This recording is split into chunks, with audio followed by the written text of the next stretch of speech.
you're watching Chidipli News Recap. I'm your anchor, Azan Jamir, bringing to you the top stories of the week. Let's have a look at the stories that made it to the headlines. Mokokchung police arrested a cybercrime fraudster from Shillong for allegedly orchestrating a racket involving fake court orders, duping victims of over Rs 3 crore. 7 people on board a medical evacuation plane died in a crash in the eastern Indian state of Jharkhand on February 23. Iran's Supreme Leader Ayatollah Ali Khamenei has been killed after the United States and Israel launched the most ambitious attack on Iranian targets in decades.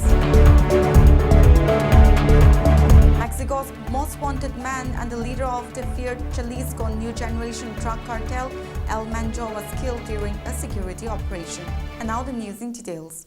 Mokokchung police have arrested a cybercrime fraudster from Shillong for allegedly orchestrating a racket involving fake court orders, duping victims of over Rs 3 crore.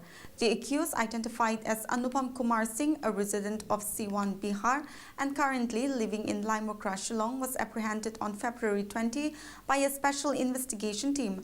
According to a press release from the PRO Mokokchung police, the case came to light following a complaint from a staff member of the Mokokchung District Court. Upon receipt of the complaint, Mokokchung police initiated an investigation into the matter. Verification with the court authorities confirmed that the court orders, seals, stamps and designations reflected in the document were fabricated and had not been issued by the district court. On finding prima facie evidence of fraudulent activities, a criminal case was registered under sections 319 clause 2, 338 of PNS with section 66D of the ID Act. Investigations revealed that a sophisticated cyber fraud had been committed wherein the accused had fraudulently used fake police reports purportedly issued by the OCBS2 Mokokchung and fabricated orders of the magistrate first class Mokokchung with fake seals, stamps and signatures. The accused is currently in Mokokchung police custody. Further investigation is underway to identify additional accused persons, trace the money trail and recover the defrauded amount, it stated.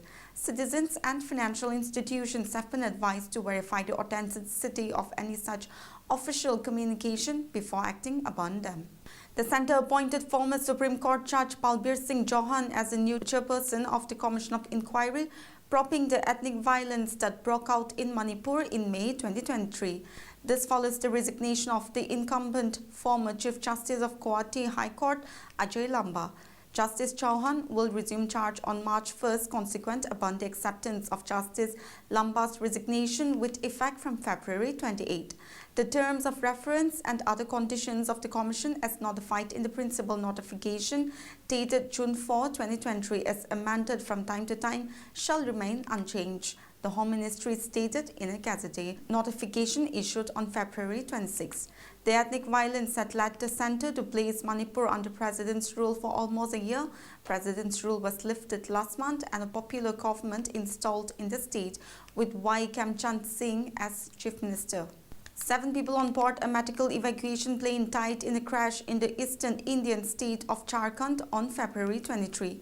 The aircraft was flying from the capital city Ranchi to national capital Delhi when it went down in a densely forested area.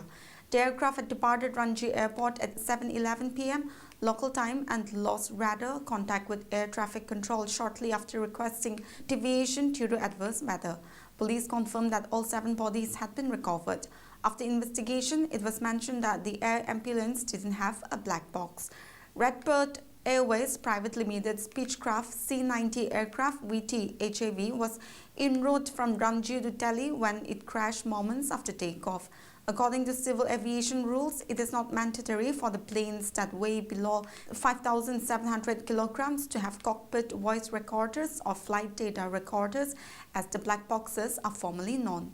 The maximum takeoff weight of the crash aircraft was 4,583 kg, which is why the CVR and the FTR were not installed. Delhi High Court on February 27 discharged former Chief Minister Arvind Kejriwal, former Deputy Chief Minister Manish Sisodia and 21 others accused in a Central Bureau of Investigation case linked to the Delhi government's 2021-22 excise policy. The order brings to a close at the trial stage one branch of proceedings over a policy that began as a regulatory reform exercise. It would later lead to parallel investigations by central agencies, arrests of senior political leaders, and litigation across multiple courts.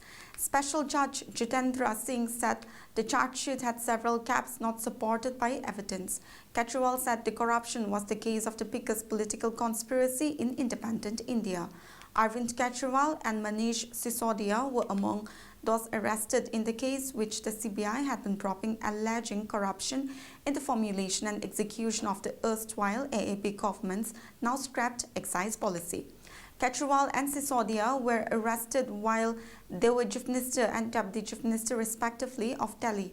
A Delhi court in January acquitted former Kejriwal in two cases filed by the Enforcement Directorate over allegations of skipping the federal agency's summonses during its probe into the Delhi excise policy case.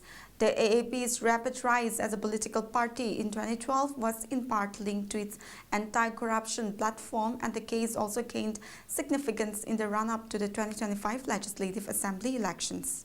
Iran's Supreme Leader Ayatollah Ali Khamenei has been killed after the United States and Israel launched the most ambitious attack on Iranian targets in decades. It comes after the US and Israel said Khamenei was killed following a barrage of joint US-Israeli strikes on Tehran. Reports said the 86-year-old leader was killed in his office in the early hours of February 28. The assassination of the second leader of the Islamic Republic, who had no designated successor, could throw Tehran's future into doubt and raise the prospect of a protracted conflict given Iranian threats of retaliation. Trump, in a post on X, said the death of the 86-year-old Iranian leader is the single greatest chance for the Iranian people to take back the country. The death occurred after a joint US and Israeli aerial bombardment that targeted Iranian military and governmental sites. Israel's military said it had confirmed that 5 other senior military commanders were also dead, including Ali Shamkhani, an advisor to Iran's supreme leader, along with Khamenei's daughter, grandchild, son-in-law, and daughter-in-law. Iran has called the strikes unprovoked and illegal and responded with missiles fired at Israel and at least 7 other countries, including Gulf states that host US bases. Meanwhile, Iran declared 40 days of national mourning and 7 public holidays on account of Khamenei's death. Mexico's most wanted and the leader of the feared Jalisco New Generation drug cartel, El Manjo, was killed during a security operation. El Manjo died on February 22 as he was being taken to the capital, Mexico City, after being seriously injured in clashes between his supporters and the army. 4 CJNG members were killed in the town of Tapalpa, the central western Jalisco state. 3 army personnel were also injured. CJNG retaliated by setting cars alight, buildings, roadblocks, and attacking security forces in 8 states. El Manjo, a 59-year-old former police officer, ran a vast criminal organization responsible for trafficking huge quantities of cocaine, methamphetamine, and fentanyl into the U.S. The U.S. State Department had offered a $15 million reward for the information leading to El Manjo's capture. The Mexican Defense Ministry said in a statement that the operation was planned and executed by the country's special forces.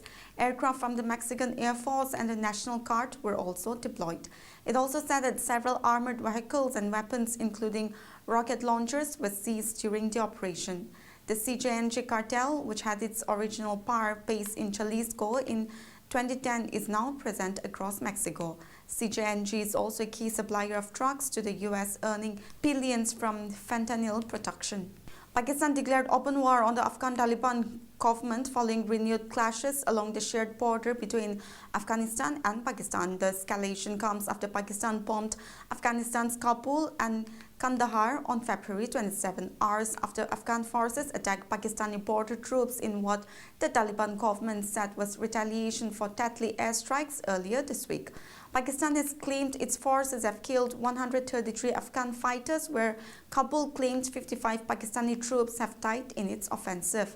As the violence escalated, both militaries said they killed thousands of soldiers on the other side, making a Qatar-mediated ceasefire appear increasingly shaky. The two sides reported widely differing casualty figures. Afghanistan's defense ministry said 55 Pakistani soldiers had been killed, including some whose bodies had been taken into Afghanistan, while several others were captured alive. It puts its own casualties at 8 killed and another 11 wounded. The ministry said it had destroyed 19 Pakistani army posts and 2 bases and that the fighting had ended at midnight, about 4 hours after the start of the attack. Pakistan's Information Minister Atullah Darar, however, said the number of Pakistani soldiers killed stood at 2, with 3 others wounded. He said 36 Afghan fighters had been reported killed. Well, viewers, that's it for this week's news recap. And for more news like this, you stay connected to Global Window. Good night.